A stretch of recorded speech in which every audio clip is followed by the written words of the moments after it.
कहानी की शुरुआत होती है बिली नाम के एक विजेल से, जो अपने बेस्ट फ्रेंड सोक्रेटिस नाम के एक लायन के साथ मस्ती कर रहा होता है।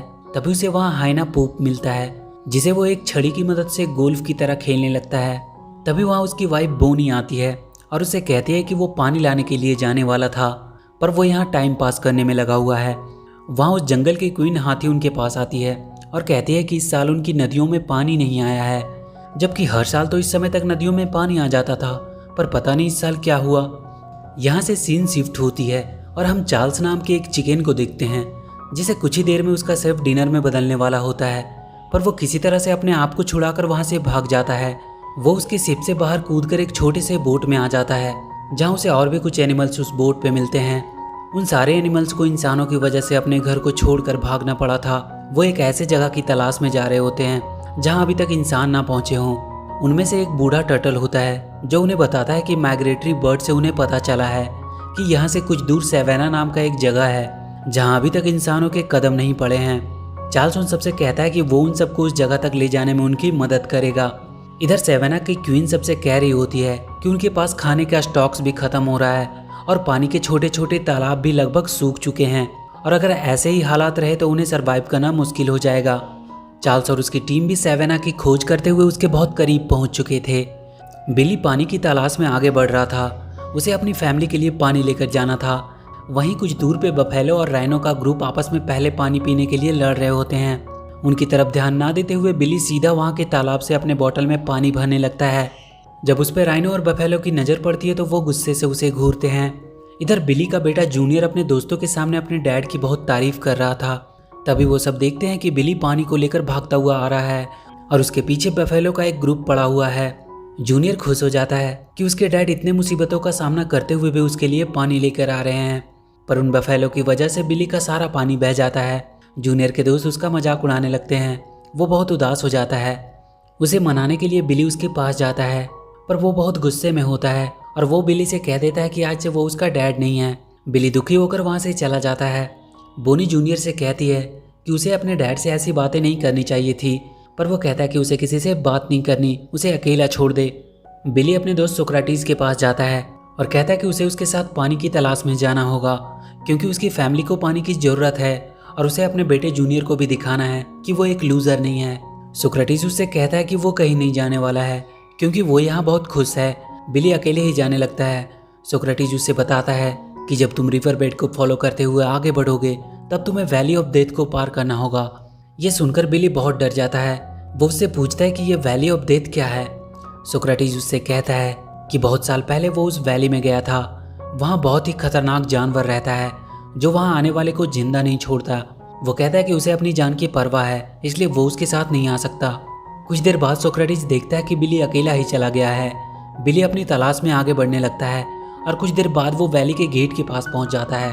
वहाँ उसे कुछ वल्चर्स मिलते हैं जो वैली में जाने से पहले उसे वार्न करते हैं, पर फिर भी बिली हिम्मत करके वैली के अंदर चला जाता है।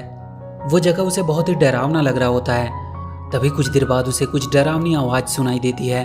वो पीछे देखता है तो खुश हो जाता है, क्योंकि सोक्रेटिस था वहाँ पे। उसका डर भी अब बहुत कम हो जाता है। वो लोग जल्दी से भागकर उस वैली को पार करने लगते हैं, पर कुछ देर बाद ही बिली को वहाँ एक बड़ा सा काला तेंदुआ दिखाई देता है जो उसकी तरफ बढ़ रहा होता है। पर अचानक से वो देखता है कि तेंदुआ डर से भागने लगा है। वो कुछ समझ नहीं पाता है। तभी वो अपने पीछे देखता है, वहाँ बड़ा सा एक पोलर बियर था जिसकी डर की वजह से वो तेंदुआ भागा था। सोक्रेटिस भी वहाँ आ जाता है। वो लोग वहाँ चार्ल्स से और उसकी बाकी टीम से मिलते हैं। रात को वो सब वहीं आराम करते हैं। वहाँ सोक्रेटिस बिली को बताता है कि कई साल पहले वो अपने भाई के साथ इस वैली में आया था, पर अचानक से किसी ने उसके भाई को मार दिया। उसने उस दिन वहाँ एक अलग क्रिएचर को देखा जिसे इंसान कहते हैं। सुबह चार्ल्स सबको उठाता है। वो बियर उनसे कहता है कि अब वो और कहीं नहीं जा सकता, क्योंकि वो बहुत ज़्यादा थक चुका है। चार्ल्स अपने दो एनिमल टॉबी और स्माइली को बिली के साथ पानी ढूंढने के लिए भेजता है, और वो उन दोनों टर्टल के साथ बियर के साथ ही रहेगा।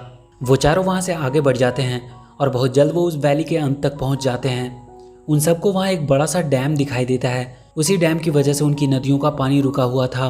वो सब छुपते हुए डैम के ऊपर जाते हैं। वहाँ वो देखते हैं कि नदी का सारा पानी यहाँ पे किसी ने कैद करके रखा हुआ है। वहीं डैम के पास एक ईडन पैराडाइज नाम का होटल था, जहां आज बहुत से देश के लोग क्लाइमेट चेंज की मीटिंग अटेंड करने के लिए आने वाले थे। उस होटल का मालिक वहां आए हुए डेलीगेट्स को अपने होटल में अपना पालतू मंकी टोटो से उनका वेलकम कराता है। इधर एक वाटर बोट के सहारे वो चारों एनिमल होटल तक पहुंच जाते हैं। वो सब होटल के अंदर जाकर मस्ती करने लगते हैं। बिली और सोक्रेटिस वहां के कॉन्फ्रेंस रूम में पहुंच जाता है, जिसे देखकर वहां के सारे लोग बहुत डर जाते हैं। वो तुरंत होटल के ऑनर को कॉल करते हैं। ऑनर वहां का हंटर को आवाज देता है। हंटर अपनी बंदूक लेकर वहां आता है और बिली को शूट करने लगता है। बिली उससे बचने के लिए वहां के पूल में गिर जाता है, पर वो हंटर वहां का इजेक्शन बटन दबा देता है, जिससे बिली डैम के पाइप से होते हुए बाहर गिर जाता है। पर वहां उसे टोटो बचा लेता है। टोटो उन सभी एनिमल को हंटर से बचाने के लिए उस होटल के एक रूम में उन्हें छुपा देता है, पर वो सारे मिलकर उस होटल के कमरे को पूरी तरह से बर्बाद कर देते हैं। टोटो उन्हें समझाने आता है कि ऐसा करने से वो अपनी जान को खतरे में डाल रहे हैं। बिली उससे कहता है कि वो लोग यहाँ छुपे नहीं रह सकते, क्योंकि उन्हें उनकी फैमिली के लिए पानी लेके जाना है। टोटो उनसे कहता है कि उन्हें डैम के फ्लड गेट्स को खोलना होगा, जिससे उनकी नदियों में वापस से पानी जाने लगेगा। टोटो उन सबको लेकर डैम के मोटर रूम में पहुंचता है। बिली फ्लड गेट्स को खोलने की कोशिश करने लगता है। तभी वहाँ वो हंटर आता है और सोक्रेटिस को शूट करके बेहोश कर देता है। बिली से वहाँ का एक बटन दब जाता है, जिसकी वजह से फ्लड गेट्स खुलने लगता है और वो भी उसमें गिरकर बहने लगता है, और उसमें बहकर वो वहाँ से बाहर निकल जाता है। टूबी और स्माइली भी उसके थ्रू ही बाहर आ जाते हैं। वो हंटर जल्दी से फ्लड गेट को बंद करता है और उन सबको मारने के लिए अपनी जीप लेकर उनके पास पहुंचता है। वो सब भागने लगते हैं। वो अपनी जीप से उनका पीछा कर रहा होता है, पर चार्ल्स उन दोनों टर्टल की मदद से उसकी जीप को पलट देता है। सोक्रेटिस को उन लोगों ने एक पिंजरे में कैद करके रखा हुआ था। वो उसे लास वेगास के किसी जू को बेचने वाले थे। चार्ल्स वहाँ के बाकी सभी एनिमल से कहता है कि उसे सेवेना के सभी एनिमल से जाकर बात करनी चाहिए और उन सबको यहाँ बुलाकर इस डैम को तोड़ देना चाहिए।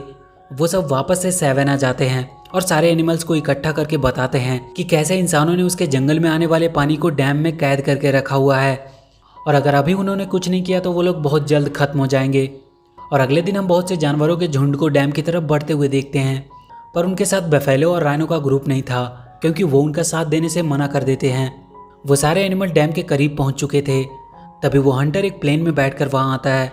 वो उन पर एक मिसाइल दागने वाला होता है, पर तभी वो देखता है कि उसके पीछे टोटो है।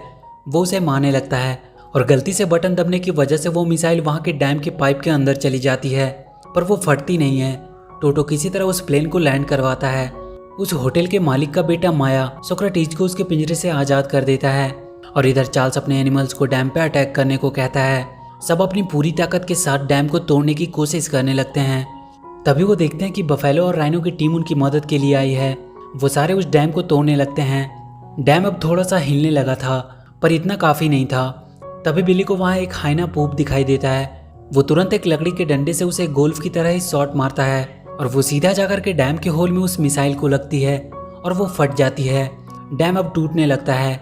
उसमें से पानी की फुहारें आने लगती है और फाइनली पूरा डैम टूट जाता है।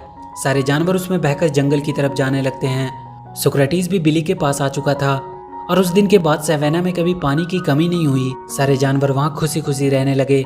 माया और उसके डैड भी ये देखकर खुश थे। और इसी के साथ ये मूवी यहीं खत्म हो जाती है। तो वीडियो अगर अच्छी लगी हो तो please do like and share the video, and please subscribe to my channel and press that bell icon